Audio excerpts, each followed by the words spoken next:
Inna lilmuttaqina mafaza. No doubt about it.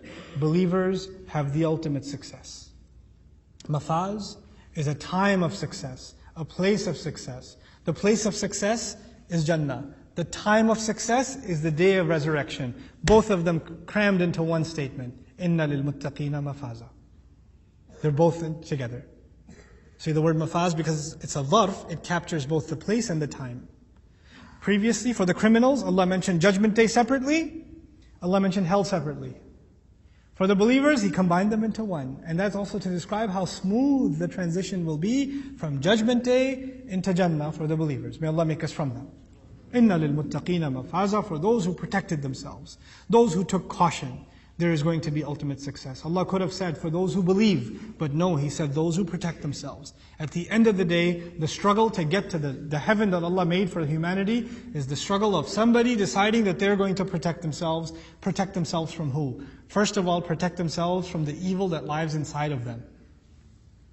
You know, the shuh al-anfus, the greed inside of them, the lust inside of them. Look, inside, we are made of a body and a soul, and your body is an animal.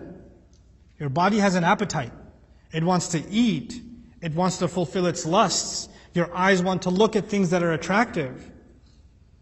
Your body calls for things. And your soul is telling you, stop, protect yourself. You're not like an animal. Stop. You can't just eat whatever you want. You can't just do whatever you want. You have to hold yourself back. And if you keep giving into your body, your soul starts suffocating.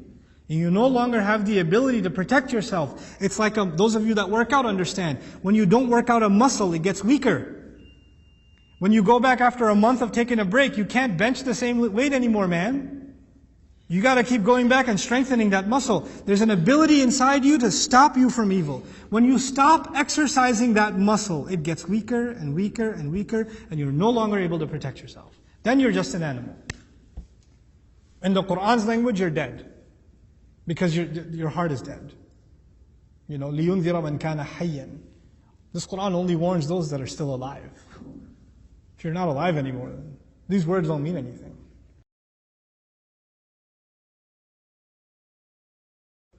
وَكَأْسًا دِهَاقًا. And cups that are splashing.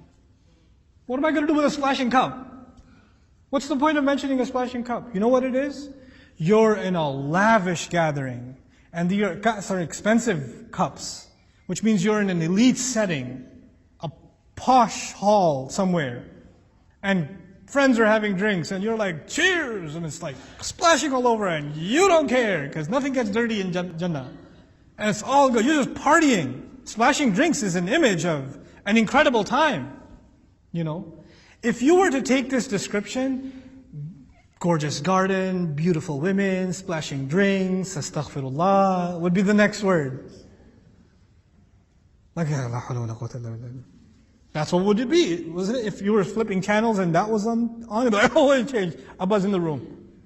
You know, that's what would happen. Nope, this is heaven. It's not going to be like that. It's going to be so much more beautiful. لا يسمعون فيها لغوا ولا كذابا. They will not hear any useless talk in Jannah.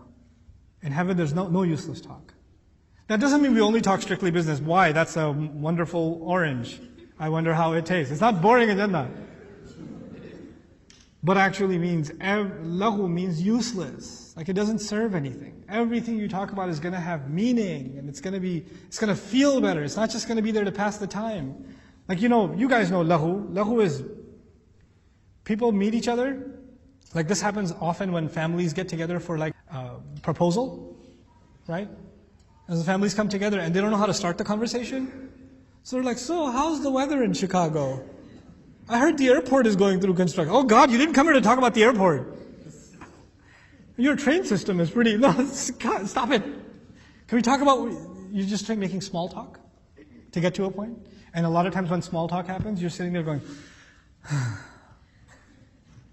you know, questioning your existence and how time slows down when some people speak.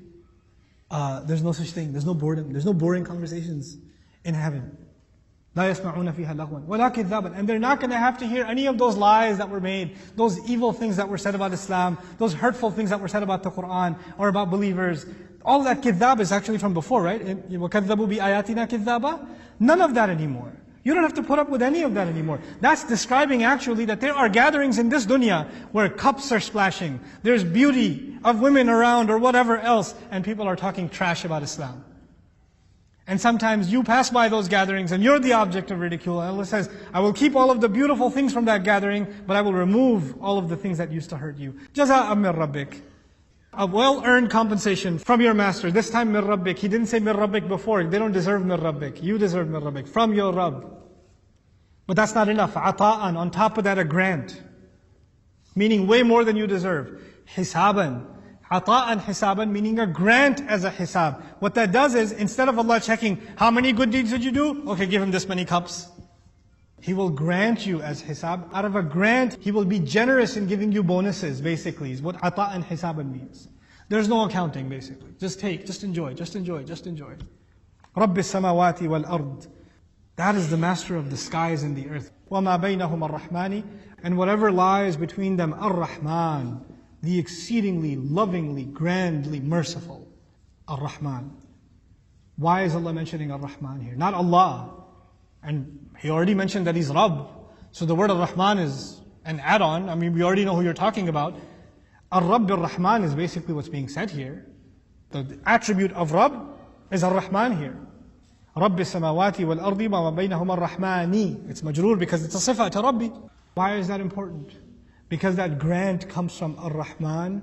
Allah is saying when He made the skies, He was Ar-Rahman. When He made the earth, He was Ar-Rahman. When He put everything in between them, He was Ar-Rahman. When He put you in heaven and gave you your cups and your drinks, He's Ar-Rahman. That's the same Rahman who started this world, is the same Rahman that's treating you in Jannah, meaning His entire goal in all of creation was to make you appreciate His Rahman.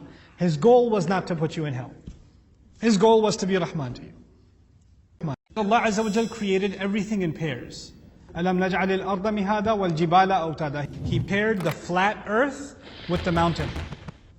Then He said He made you into pairs.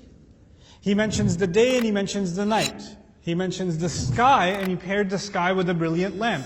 He built the roof and a lamp inside the roof, just like you have a ceiling and a lamp inside, a chandelier inside it. So He mentions the skies and He mentions the lamp inside it, the sun. So things that He mentions are all in pairs. When everything is made in pairs, why do you think this life doesn't have a pair? Right? Allah made everything in pairs. And so this existence of yours has also been paired. As a matter of fact, even beyond the pairs that we've been created, and I would argue even azwaj, not just spouses and man and woman, but a kind of zawj is your body and the ruh put inside it. We were paired together. There was a ruh, it's a separate entity, and there was this physical body, and Allah paired them together, and that's how He made you. He made you by two things. You are yourself a creation in pairs. And then look at your body itself. How much of your body was made, your hands, your eyes, your limbs. He made you in the style of pairs. That's how He balanced you.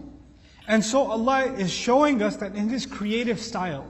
You know, I like to talk about it because a lot of people now understand brands, right? If you're into cars and you see a certain brand car even from a distance, you can tell what brand name it is.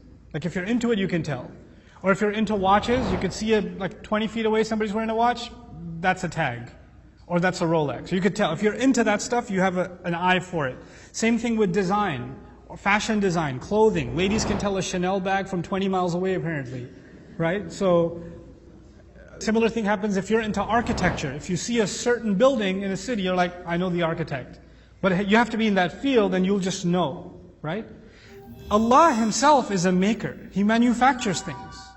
He builds things. He creates things. And He has a certain signature. Like every designer has a signature, Allah Himself also has a signature. And one part of His signature is pairs. He likes to make things in twos. He couples things together. And so He made you, and He made you in two parts. And the same way, your life is also made of two parts. Your life exists here, and there's another life coming thereafter. So that's a beautiful way of making that argument. Free Quran Education relies on you.